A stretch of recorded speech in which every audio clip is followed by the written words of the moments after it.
আজকে রান্না করলাম আমাদের রংপুরের বিখ্যাত শীতল। এটা যে একবার খাবে সে কিন্তু এই তরকারির প্রেমে পড়ে যাবে। প্রথমেই নিয়েছি মরিচ, আদা, রসুন আর পেঁয়াজ। এগুলো এখন সবগুলো একসাথে ব্লেন্ডারে দিয়ে ব্লেন্ড করে নিব। দিয়ে দিলাম আদা, তারপরে রসুন, তারপরে মরিচ, সাথে কিন্তু পেঁয়াজটুকুও দিয়ে দিয়েছি। সাথে দিয়ে দিলাম পরিমাণ মতো মশলা। আমরা ঝাল খেতে পছন্দ করি তো তাই ঝাল একটু বাড়িয়ে দিয়েছি। সবগুলো দেওয়ার পরে কড়কড় করে ব্লেন্ড করে নিলাম। পাটায় বাটলে আরো ভালো হয়। এই যে দেখুন ফাইনাল লুক। এরপরে এখানে আমি কেটে কুটে টাকি মাছ রেখে দিয়েছি। আরো একটু পরিষ্কার করে আমি ছোট ছোট করে নিব। এরপরে হাতে নিয়ে নিলাম একটা গোটা একটা শীতল। শীতলটা আমি এখন পুড়িয়ে নিব।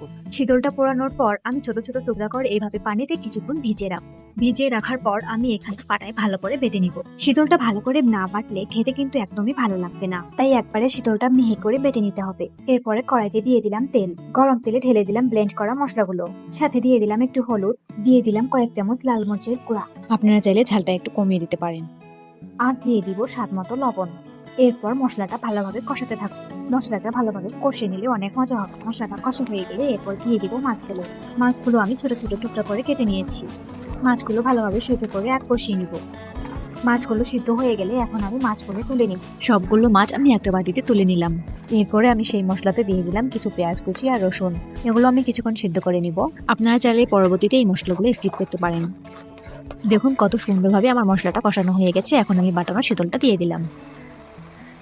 বাটানো শীতলটুকু দিয়ে ভালোভাবে মিক্সড করে নিলাম। আপনারা চাইলে এখানে একটার বদলে দুটো শীতল দিতে পারেন। শীতলটা ভালোভাবে কষানোর জন্য আমি এখানে সামান্য একটু পানি দিয়ে দিলাম। আমাদের এলাকায় কিন্তু অনেক সুন্দরভাবে শীতল তৈরি করা হয়। আপনাদের এলাকায় কিভাবে তৈরি করে আমি সেটা জানি না, তবে পরবর্তীতে আমি সেটা আপনাদের সাথে শেয়ার করব। শীতলটা আমার কষানো হয়ে গেছে। এখন আমি মাছগুলো দিয়ে দিলাম। মাছগুলো দিয়ে দেওয়ার পর আমি ভালোভাবে আরো সুন্দর করে কষে নিব। আরো একটু পানি দিয়ে দিলাম। বলক আসা পর্যন্ত অপেক্ষা করব। বলক এসে গেছে, এখন আমি আরো একটু করে কষতে থাকবো। শীতলটা যখন তেলে নেমে আসবে তখন আমি শীতলটা নামিয়ে নিব।